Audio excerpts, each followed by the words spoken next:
자, 변동대와 판구조론. 자, 시작을 한번 해봅시다. 일단은, 자, 변동대라고 하는 데가 있어요. 변동한다는 건 지각변동 얘기하는 거고, 우리가 보통 이제 지각변동 얘기하면 두 가지를, 지진하고, 그 다음에 화산, 이 두 가지를 이제 떠올리면 되는데, 그치? 자, 이런 지각변동이 일어나는 이제, 원인은 지구 내부 에너지 때문에 그래요. 그래서 지구에 여러 가지 에너지들이 영향을 주는데 지구 내부의 에너지 때문에 생기는 거고, 멘틀에 보면 방사성 동위원소라고 하는 애들이 있어요. 얘네들이 굉장히 불안정한 물질들이거든. 얘네들이 안정되는 과정들이 있어요. 안정되는 과정에서 붕괴를 한단 말이야. 그러면서 열 에너지가 발생을 하게 되고, 그 열 에너지를 이용해서 멘틀의 대류가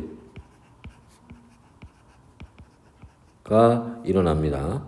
자, 그래서 이제 그 결과로 이제 화산 활동이라든지 지진 같은 것들이 발생하는데, 요건 이제 뒤에 가서 조금 더 자세히 한번 또 볼 건데 간단히만 보면, 화산 활동이라고 하는 거는 마그마가 지각의 약한 틈을 뚫고 지표면으로 해서 요렇게 지표면이 있으면 여기 마그마가 있어요.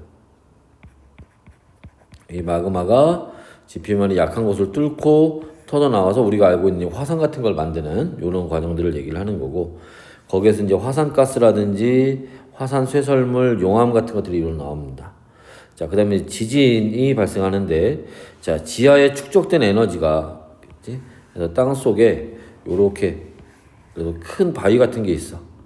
이게 뭐 그냥 바위 뭐 뭐 흔들바위 같은 게 아니라 울산바위처럼 그 산 하나가 그냥 바위야.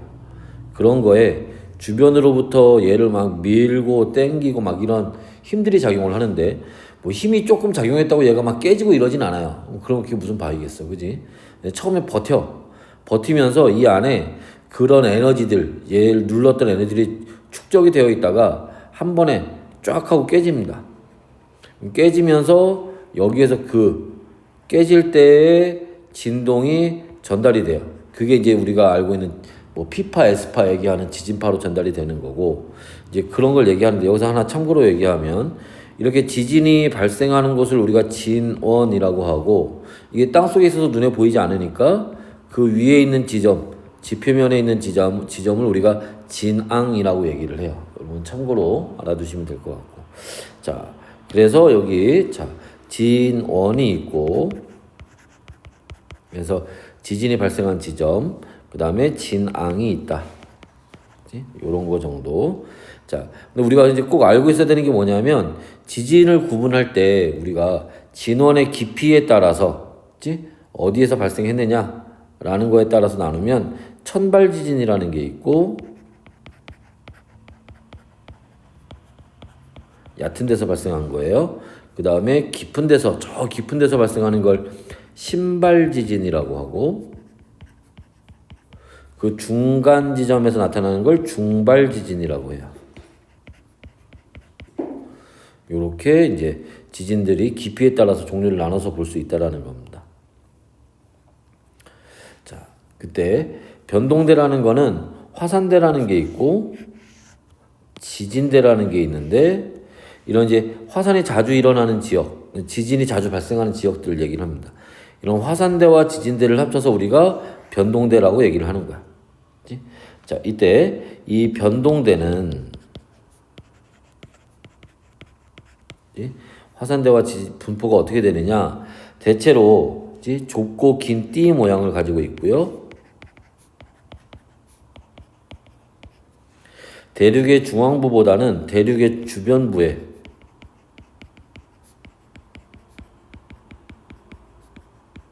다른 말로 우리가 연안 이렇게도 얘기를 합니다. 바다하고 접하고 있는 지점을 우리가 연안이다라고 얘기를 하는데, 이제 이런 데 이제 주로 분포합니다. 그래서 저기 끄트머리 가면 연안부도 있잖아. 뭐 그런 데가 여기 이런 이제 그런 뜻인데, 자, 이런 화산대와 지진대는 뭐 한다? 비교적 일치한다는 거예요.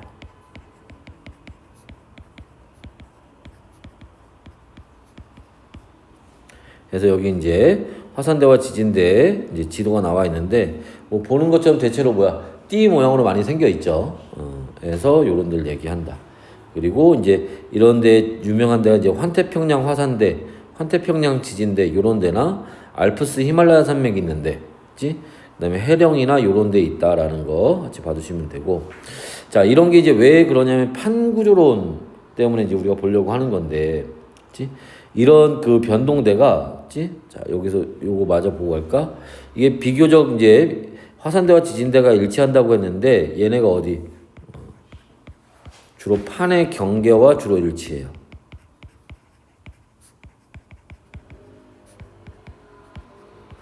그래서 이 판에 대한 얘기를 우리가 좀 봐야 된다는 거야. 그치? 그래서 이제 판에 대한 얘기를 보면, 자, 지구의 표면은 크고 작은 여러 개의 판으로 이루어져 있는데, 그치? 이 판의 경계, 그치? 판과 판이 만나는 지점에서 판들이 무슨 운동? 상대적 운동을 합니다. 자, 상대적 운동을 한다는 거는 뭐야? 요렇게 판이 있으면, 그치? 얘가 서로 요렇게 모이기도 하고, 그치? 또 판이 요렇게 있으면 서로 자, 멀어지기도 하고, 그 다음에 판이 있으면 서로 요렇게 엇갈리기도 하고, 얘네 일로 가고 얘네 일로 가고, 그치? 판이 있으면 애들이 요런 것까지는 잘 생각을 못 하는데, 그치? 예를 들어서 얘가 요렇게 가는데 얘가 뒤에서 이렇게 같은 방향으로 쫓아가는 경우도 있어요. 그럼 길이를 우리가 속도라고 보면 뒤에서 쫓아가는 놈이 더 빠르지. 이러면 이제 합쳐지는 경우가 이런 경우는 오히려.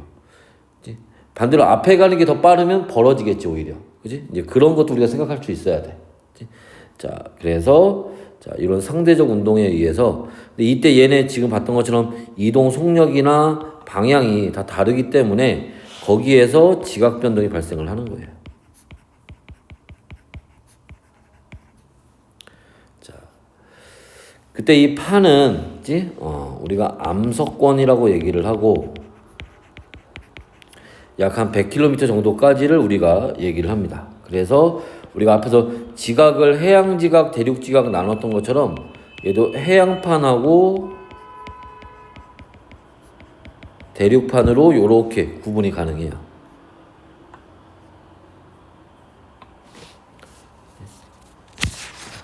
네. 요게 이제 그 판에 대해서 나오는 이제 그림인데, 그치? 자, 먼저 암석권, 여기 암석권 요렇게 있지. 그치? 암석권. 이걸 우리가 판이라고 하는 거야. 그래서 어디하고 지각하고, 그치?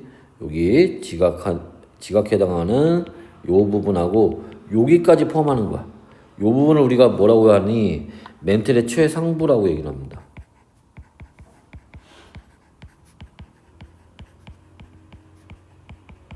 요렇게 얘기하기도 하고 혹은 이걸 우리가 상부 멘틀 뭐 요렇게도 얘기를 해요. 뭐 학교 선생님들마다 표현하는 방법은 조금씩 차이가 있으니까. 그치? 해서 요렇게 포함하는 단단한 부분을 얘기를 합니다. 그 다음에 연약권이 있어요. 그 밑에 부분을 우리가 연약권이라고 합니다. 그래서 판 아래에 위치한 부분이고 여기가 멘틀이 부분 용융돼서 아까 열이 발생한다고 했는데 이게 녹아서 유동성을 띠는 부분이에요. 여기에서 멘틀의 대류가 나타나죠.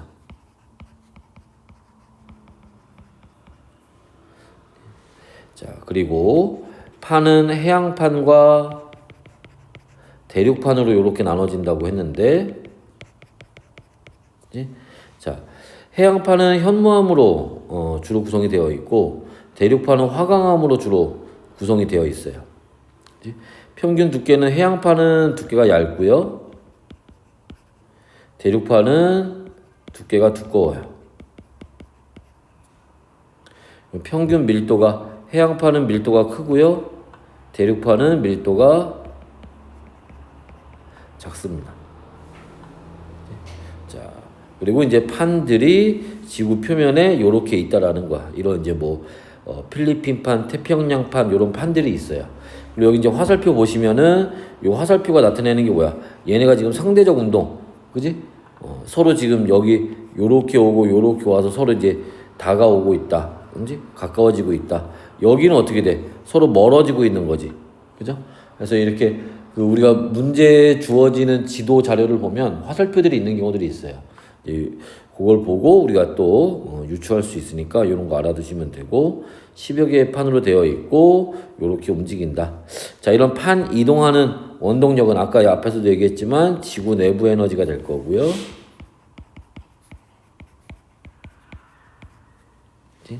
자, 어디 연약권에서 일어나는 멘틀 대류.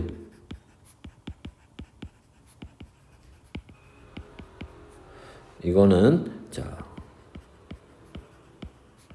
이게 판을 이동시키는 원동력 중에 하나가 됩니다.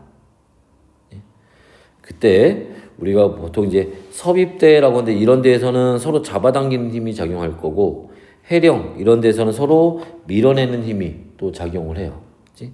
자, 해서 됐나요? 자, 해서 이런 내용들이 이제 하면서 이제 판 경계에 대한 얘기로 이제 한번 또 넘어가 봅시다. 이런 판의 경계에서 지각 변동이 일어난다고 했는데 그런 판의 경계에는 뭐가 있니? 발산형 경계가 있고 서로 멀어지는 겁니다. 그 다음에 수렴형 경계가 있고 그리고 보존형 경계가 있어요. 그래서 발산형 경계는 멘틀 대류가 상승하는 곳이고 그래서 판과 판 사이가 멀어지는 곳이에요.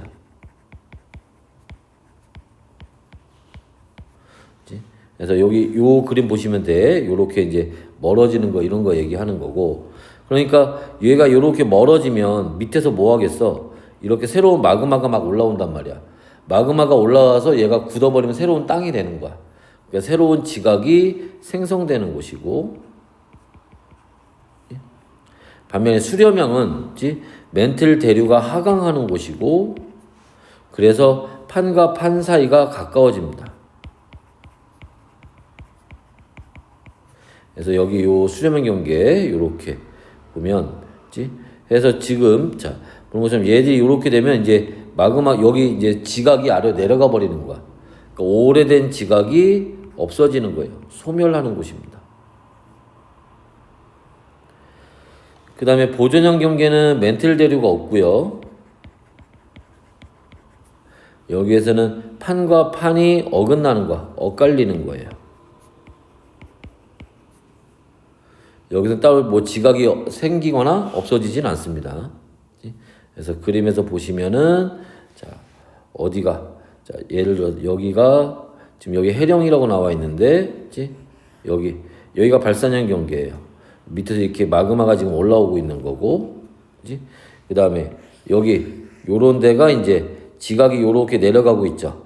여기가 그 수렴형 경계에 해당하는 거고, 그 다음에 여기 변환단층이라고 되어 있는 데가 있는데 여기가 이제 보존형 경계에 해당을 합니다. 자, 표에 다시 한번 정리를 해보면, 자, 발산형 경계,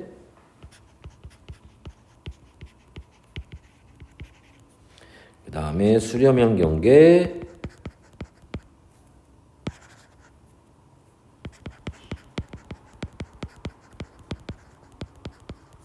그 다음에 보존형 경계. 자, 수렴형 경계는 다시 섭입형이라고 하는 거하고 충돌형이라고 하는 걸로 다시 나눠서 볼 수가 있어요. 그때 여기서 이제 발생하는 대표적인 지형들이 뭐가 있냐, 이런 경계들에서. 그러니까 우리가 머릿속에 정리해 놓을 때 경계, 거기서 대표적인 지형, 그런 지형이 발달한 지역, 거기서는 어떤 지각 변동이 나타나느냐, 이렇게 머릿속에 정리해 두면 돼. 자, 그랬을 때 발산형 경계에서 발생하는 대표적인 지형은 먼저 해령이 있고요. 좀 많아 보이는데 속이. 저기 한 봉에 1.3 깜짝 놀래라. 깜짝 놀래라. 옷이 손 씻었더니 젖어가지고 이게 깜짝 놀래라. 나 혼자 산다 보고 있었는데. 자, 해령이 있고 열곡대가 있고, 해령이라고 하는 거는 요렇게 지금 화살표 보는 것처럼 해양판과 해양판이 만들어지면 서로 멀어지는 거. 열곡대는 대륙판과 대륙판이 만들어지면서 서로 멀어지는 거. 자, 수렴형 중에 서비평에 해당하는 거는 해구가 있고요. 여기 두 개 써야 돼. 해구가 생기면 거기에 호상열도라는 게 같이 생겨요. 그리고 충돌형에는 습곡산맥이 있고. 그래서 자, 이런 그 해구나 호상열도 같은 경우에는 대륙판이나 해양판처럼 이렇게 해양판은 밀도가 크고 대륙판은 밀도가 작다고 했잖아. 그지? 그 밀도 차이가 큰 애들 사이에서 이렇게 생기는 건데 해양판과 해양판이 만나는 경우에도 생겨요. 왜? 해양판이 밀도가 크다고 하지만 다 똑같은 건 아니거든. 그 중에서도 밀도가 굉장히 큰 놈도 있고 해양판이지만 밀도가 조금 작은 놈들도 있을 거란 말이야. 이제 그런 데서 생기는 거고 습곡산맥은 밀도가 작은 애들끼리 이렇게 만났을 때 그럴 때 생깁니다. 보존형에서는 변환단층이라는 게 발달하게 되고 판과 판이 이렇게 엇갈리는 요런 데를 얘기를 합니다. 자, 요런 게 이제 발달하는 지역이 해령은 대서양 중앙 해령, 그 다음에 열곡대는 동아프리카 열곡대 이런 데가 이제 발생을 한단 말이야 주로. 요거에 대해서는 요 지역에 대해서는 우리 뒤로 좀 넘어가 보면 여기 지금 선생님이 뒤에 지도를 하나 더 갖다 놨는데 요 발생하는 지역들 여기서 찾을 수 있어야 돼. 그 지역들을 그 정도로 외워둬야 됩니다. 여기는 알아두시고 자 가서 그럼 이런 해령에서는 일단은 발산형 경계라고 하는 건 멘틀 대류가 뭐 하는 곳이야? 상승하는 곳이지. 멘틀 대류가 상승해. 마그마가 상승하니까 기본적으로 화산 활동이 있어요. 여기는. 그 다음에 수렴형 경계는 멘틀 대류가 하강하는 곳이야. 마그마가 내려간다고. 그러니까 여기는 기본적으로 없어요. 그런데 조심해야 될 거. 그런데 특이하게 해구에서는 생긴다는 거야. 원래 수렴형에서는 기본적으로 없는데 해구에서는 화산 활동이 있다는 거야. 그치? 변환단층은 마그마가 상승하는 곳이 아니니까 당연히 여기는 없겠죠. 그치? 그래서 지금 보는 것처럼 화산에서는 OX를 찾는 거야. 화산 활동이 있느냐 없느냐. 근데 지진 활동은 판의 경계에서는 지진 활동은 무조건 있어. 아니 땅이 움직이는데 지진이 없을 수가 없지. 그지? 지진은 무조건 있는 거야. 그럼 여기서는 뭐를 구분하는 거냐? 여기는 깊이를. 그러니까 아까 우리가 앞에서 봤던 것처럼 천발 지진이냐, 중발 지진이냐, 신발 지진이냐 요걸 구분하는 거예요. 여기서는. 그래서 문제에서 어디 경계인데 여기 지진 활동이 있냐? 이렇게 무조건 있는 거야, 그거는. 그치? 자, 그럼 해령에서는 얘네들이 멘틀 대류가 올라오면서 생기는 거기 때문에 비교적 얕은 데에서 지표면 가까운 데에서 지진이 발생합니다. 그래서 발산형 경계에서는 주로 천발 지진이 발생을 한단 말이야. 근데 수렴형은 아래로 내려가면서 멘틀 대류가 하강하면서 생기기 때문에 깊은 데서도 발생을 해요. 그래서 천발 지진부터 신발 지진까지 모두 발생을 하는데, 자, 이 습곡산맥은 그 밀도가 작은 대륙판들끼리 하는 거기 때문에 그렇게 깊게까지 내려가진 않아요, 애들이. 그래서 여기는 천발 지진부터 중발 지진 정도까지만 이렇게 발생을 한다.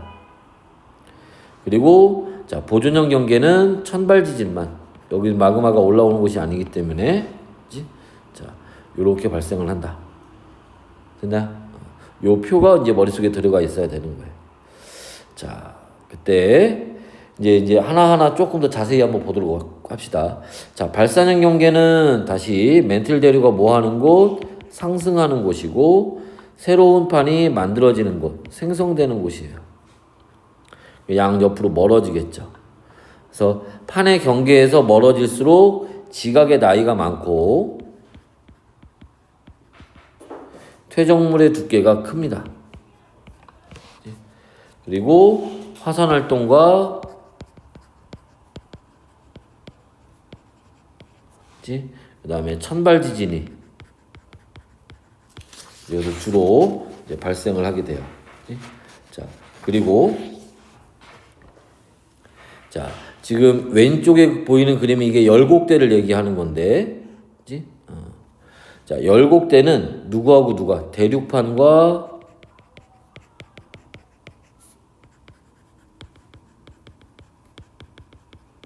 대륙판이 발산하는 곳이고, 여기에서 열곡대가 이렇게 발달합니다. 폭이 좁은 계곡이 띠 모양으로 길게 형성되는 거야. 요거 조금 더 자세히 얘기하면, 자, 예를 들어서 요렇게 대륙판이 있었어요. 대륙판이 있었는데 밑에서 자, 요렇게 멘틀 대류가 상승을 해서 요렇게 퍼져 나간단 말이야. 그럼 요 퍼져 나가는 걸 따라서 요 판들도 옆으로 이렇게 벌어지겠죠. 그지? 그 얘네가 요렇게 옆으로 와. 옆으로 이렇게 벌어져요.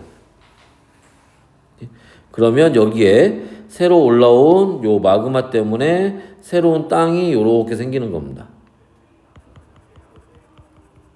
그런데 여기에 자, 계속 요렇게 마그마가 계속 상승을 하고 있어요. 멘틀 대류가 상승을 합니다. 그러면 자, 얘네들이 또 계속 벌어지겠죠. 이렇게. 그지? 벌어지고 자, 여기 아까 만들어진 얘네도 요렇게 벌어질 거예요.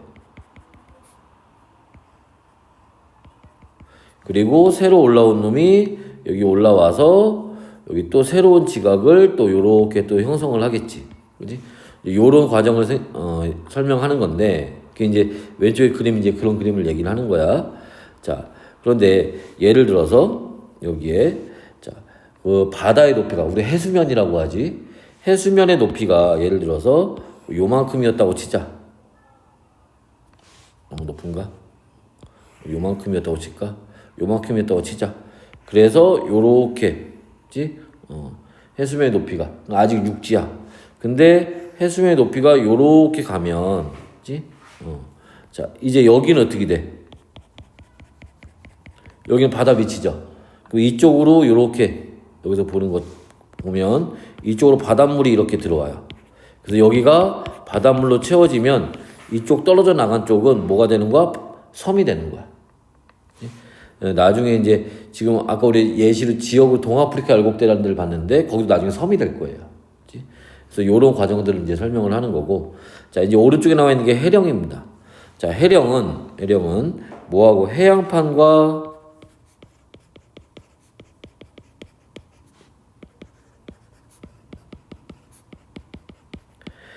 해양판의 발산으로 생기는 거고, 그치?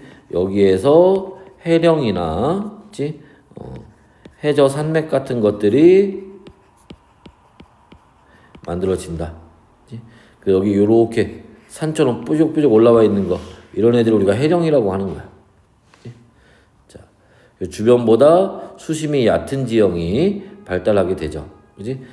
수심이 얕다는 거는 여기는 이제 수심이 어떤데? 깊은데 여기는 수심이 얕잖아. 요런 거 얘기를 하는 겁니다. 자, 그럼 여기 밑에서 이제 마그마가 이렇게 계속 올라온단 말이야. 그럼 여기에 이제 새로운 땅을 이렇게 만들어요. 그럼 기존에 여기 있던 땅들은 어떻게 되겠어? 옆으로 밀려나겠지, 이렇게. 그지? 그래서 우리가 여기서 이제 볼 수 있는 거는, 자, 이 열곡 해령을 기준으로 해서, 그치? 멀어질수록, 그치? 뭐 한다? 지각의 나이가 많아진다는 거야. 그래서 멀리 있는 거는 오래된 지각이고, 해령 가까이에 있는 거는 새로 만들어진 지각이라는 겁니다. 또 이렇게 나이만 많아지는 게 아니라 뭐 하겠어? 오래됐으니까 여기 뭐가 이렇게 막 가라앉아서 여기 막 쌓여 있을 거란 말이야. 그런 걸 우리가 퇴적물이라고 하는데, 그치? 오래된 것만큼 퇴적물도 많이 쌓여 있겠죠. 그래서 퇴적물의 두께가 두껍게 나타납니다. 그래서 요런 이제 특징들이 있다. 됐나? 다음에 이제 수렴형 경계로 가서 보면, 수렴형 경계는 멘틀 대류가 뭐 하는 곳? 하강하는 곳이고,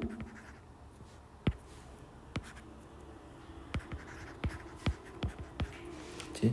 자, 그래서 오래된 판이 소멸합니다. 그치? 서로 가까워져요. 자, 근데 이런 그 수렴형 경계에도 섭입형이라는 게 있고, 그 다음에 충돌형이라는 게 있어요. 이런 종류들이 있는데, 자, 섭입형이라고 하는 거는 대륙판하고 밀도가 큰 해양판이 만났을 때 이 밀도가 큰 해양판이 아래로 밀고 들어가는 거야. 그래서 여기서 보시면, 그림에서 보시면 요게 대륙판이고요, 이게 해양판이야. 아, 여기 해양판이라고 써있구나. 해양판인데 얘가 뭐 한 거고, 밀도가 작은 해양판인 거고, 그치? 여기 해양판은 밀도가 큰 해양판이에요. 같은 해양판이라도 밀도 차이가 있을 수 있으니까, 그때 밀도가 큰 해양판이 요렇게 아래로 밀고 들어가는 거, 이런 걸 우리가 섭입형이라고 얘기를 하고, 충돌형이라는 거는 밀도가 작은 두 대륙판이 부딪히는 거 얘기합니다. 이때 여기에서 뭐가 해구라는 게 발달하는데, 해구는 수심이 깊은 골짜기를 얘기를 하는 거고, 그러면서 호상열도라는 것도 생겨요. 그래서 마그마가 분출해서 뭐하고 해구와 나란하게 만들어집니다. 그래서 여기서 한번 보시면은, 자, 이렇게 해양판이 이제 밑으로 밀고 들어가면서, 자, 여기에서 이제 마찰이나 이런 것들에 의해서 열이 발생하고, 그러면 지각이 녹아버려서 마그마가 생긴단 말이야. 그치? 그래서 여기서 그 마그마가 지각이 약한 곳을 이렇게 뚫고 나와서 화산이 터져요. 근데 그게 바다 위에서 생기면 이렇게 호상열도라는 화산 섬들이 만들어집니다. 근데 이 화산 섬들이 한두 개가 만들어지는 게 아니겠지. 왜? 해구가 이렇게 길게 있으니까. 그죠? 이런 이제 그 마그마가 녹아서 발생하는 지점들이 여러 군데 생길 거 아니야. 걔네들이 요렇게 해구와 나란하게 요렇게 줄지어 섭니다. 이렇게 되어 있는 걸 우리가 호상열도, 열도라는 말이 줄지어선 섬을 얘기하는 거야. 자, 해서 요런 게 같이 만들어진다. 자, 그 다음에 뭐가 습곡산맥도 생기죠.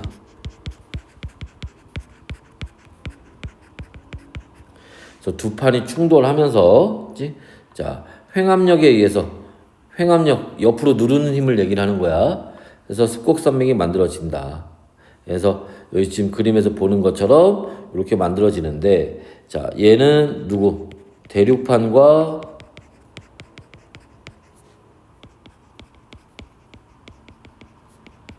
대륙판이 수렴하면서 뭐가? 습곡산맥이 발달을 합니다.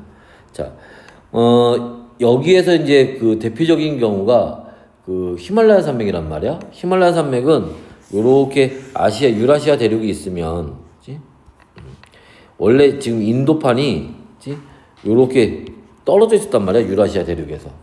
근데 요 인도판이 요렇게 대륙에 가까워지면서 나중에는 여기에 가서 요렇게, 나중에 아니지, 현재 그런 거지, 이렇게 붙어버린 거예요. 그러면 봐봐, 여기에 지금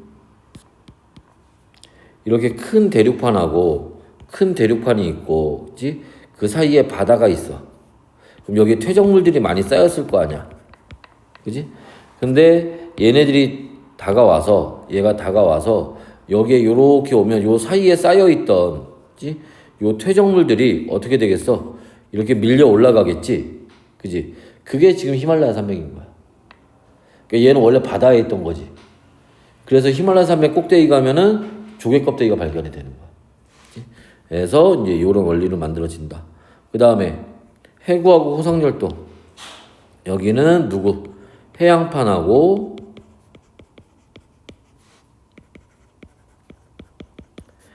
자, 해양판이 수렴할 때, 자, 해구와 호상열도가 발달을 합니다. 밀도가 큰 놈이 섭입하는 거예요. 근데 이런 현상이 어디에서?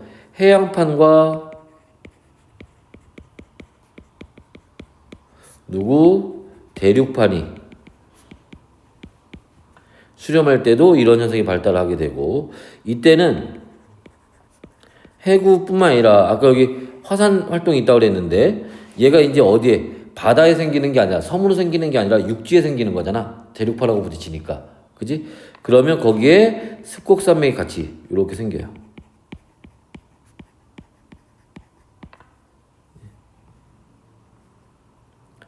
그래서 요런 예시들 같이 이제 봐두시면 되고. 됐나요? 자, 그 다음에 여기 넘어가기 전에 하나 이제 우리가 봐둘 건 뭐냐면, 뒤에서,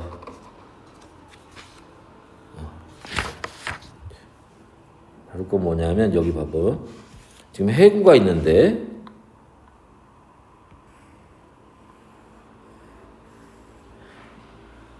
에이씨.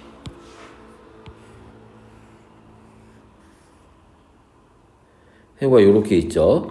그러면, 요 해구를 기준으로 해서 이쪽은, 밀도가 큰 놈이고, 이쪽은 밀도가 작은 놈이란 말이야. 그때, 지금 여기 이제 막 요 표시 있는 거 있지? 이게 지진 발생하는 지점들 얘기하는 거거든? 근데 지진 발생이나, 막 지진이 이렇게 막 발생을 하겠죠? 화산 활동이나 다 어디에서? 밀도가 작은 쪽에서, 그지? 밀도가 작은 쪽에서 이런 지각 변동이 나타나는 거고 반대로 밀도가 큰 쪽에서는 저런 지각 변동이 나타나지 않아요. 그리고 이 해구로부터 멀어질수록 어떻게 돼? 지진이 발생하는 진원이라고 한다 그랬지? 진원이 깊어지죠. 천발 지진, 신발 지진 이렇게 돼서 해구에서 멀어질수록 신발 지진이 발생을 합니다. 요런 게 뒤에 다시 한번 또 정리할 거예요. 그치? 자, 다음에 보존형 경계. 보존형 경계는 메틀 대류의 상승이나 하강은 없고요. 두 판이 서로 반대 방향으로 평행하게 어긋나는 걸 얘기를 합니다. 판의 생성이나 소멸이 없고요. 당연히 판이 여기선 보존돼요. 그래서 보존형 경계라고 하는 거야. 그 대표적인 게 변환단층이죠.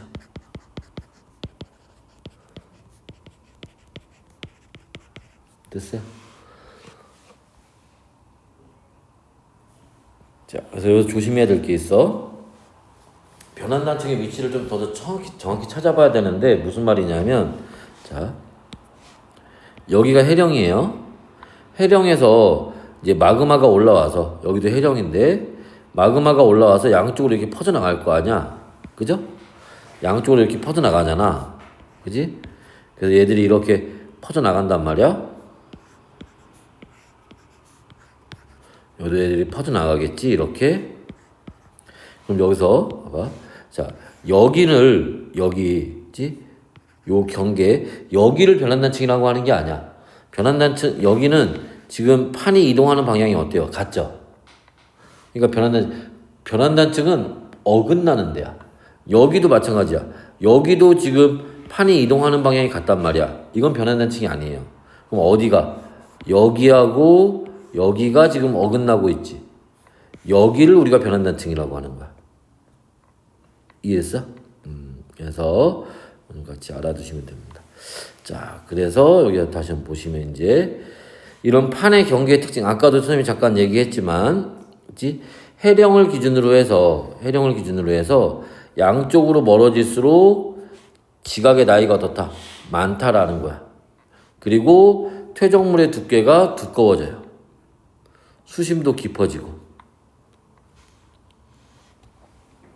됐어요? 그래서 지각의 나이가 증가하고 퇴적물이 두꺼워진다. 이런 얘기들. 그 다음에 아까 우리 해구 얘기했었는데, 자, 여기 이제 막 A하고 A 다시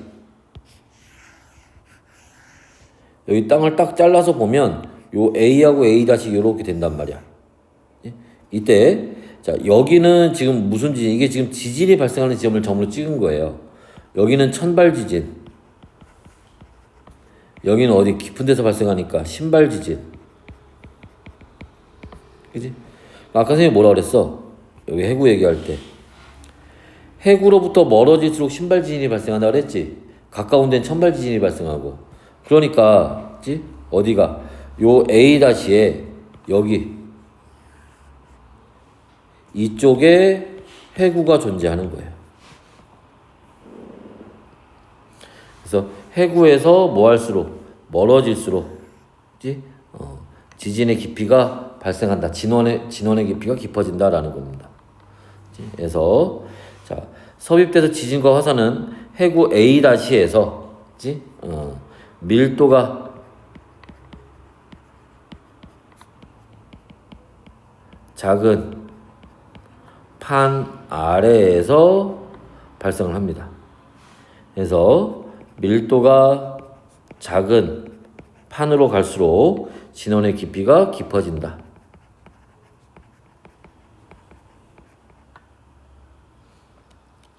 됐어요?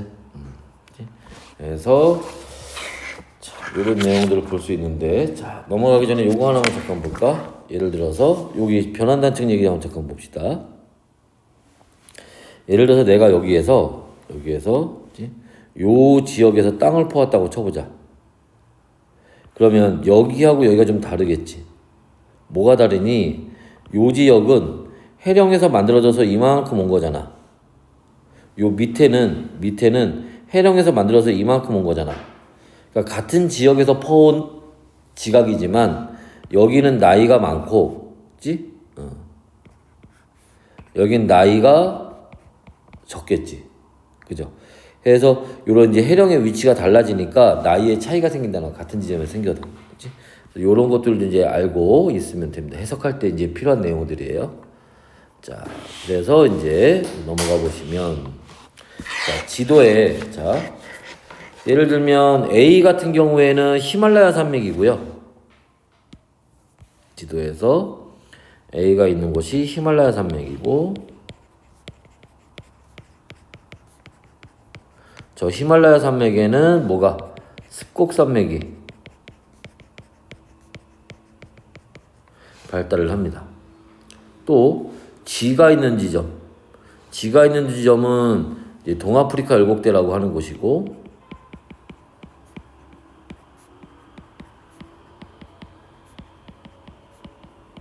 동아프리카 열곡대는 말 그대로 열곡대가 발달하는 지점이에요. 그치? 그래서 자 요거 채우는 거는 과제로 합시다. 맞지? 그래서 잘 모르는 거는 뒤에 보면은 그 해답 있으니까 보고 참고하시면 되고 하면서 외워야 돼 여기는. 자 그리고 이제 이런 직권의 변화가 지구 시스템에 미치는 영향을 한번 보면, 자, 먼저 요 밑에 거 잠깐 먼저 볼까? 화산이 터지면, 화산가스라든지 화산 쇠설물이라든지 용암이라든지 이런 게 발생하는데 쉽게 해서 얘는 기체, 얘는 고체, 얘는 액체 이렇게 생각하시면 돼요. 이때 발생하는 화산가스는 대부분이 수증기입니다. 그리고 이산화탄소나 이산화황 같은 것도 발생을 하고요. 이산화황 같은 경우가 냄새가 나. 그리고 지금 백두산도 어느 지점에 가면 막 이런 냄새가 난대.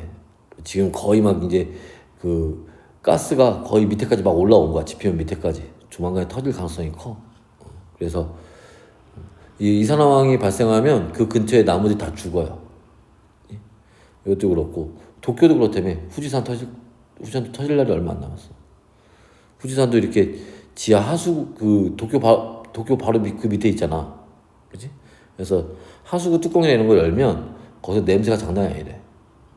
그게 이제 그 악취네, 물론 이제 음식물 썩고 뭐 이런 냄새도 있겠지만 그 지하에서 올라오는 그 이산화황 냄새나 이런 것 때문에. 자, 여하튼 그렇고. 그 다음에 화산쇠설물이라는 건 고체인데 그게 돌멩이를 날아다닌다는 얘기야. 근데 얘네들 우리가 뭐에 따라서 크기에 따라서 종류를 좀 나누게 되는데 제일 큰 걸 화산암괴라고 하고 그 다음 큰 걸 화산력이라고 얘기를 하고 그 다음에 화산재, 그 다음에 화산진, 뭐 이렇게 나눠집니다. 근데 요새는 이걸 갖고 잘 물어보진 않아요. 뭐 이런 게 있다는 거 정도만 알아두시면 되는데 이 중에 특히 중요한 건 화산재야. 이게 좀 제일 중요하고 얘네들 중에서. 용암은 뭐 이렇게 지표로 분출되는 용융 물질들을 얘기를 합니다. 그치? 자, 그래서 위로 올라가 보면 자, 이런 애들이 이제 화산이 터졌을 때 그걸 이용하거나 피해 어떤 게 있니? 자, 화산 터졌는데 뭘 이용해? 화산재가 있는데, 그치? 얘가 무기질이 풍부해요. 얘네가 쌓이면 나중에 토양을 비옥하게 만들어줍니다.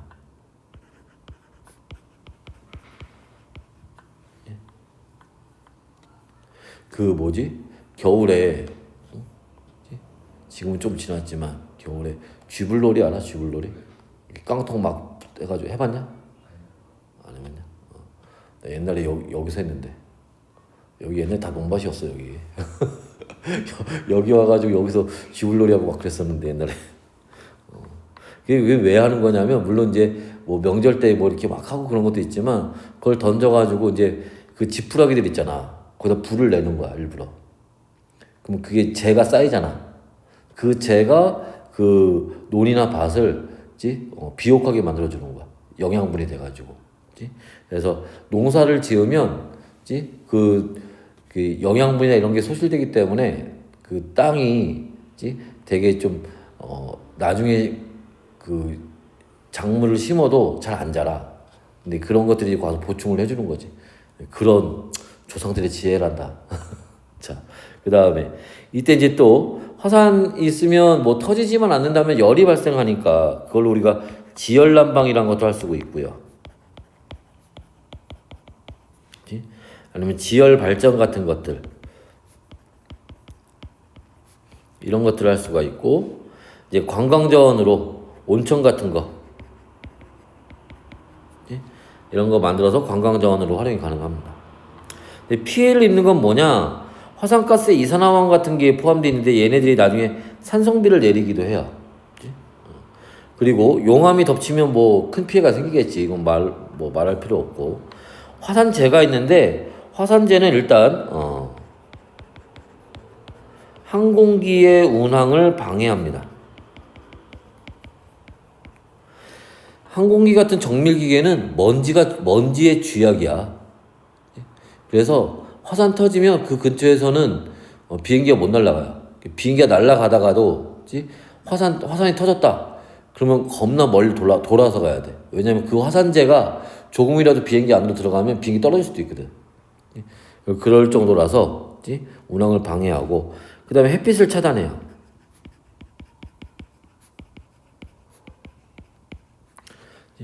그래서 햇빛을 차단하니까 전체적으로 이제 온도가 기온이 떨어질 거고, 그래서 기온이 떨어져 이제 여름에도 춥고 또 햇빛을 차단하니까 광합성이 안 되지. 식물이 잘 못 자라.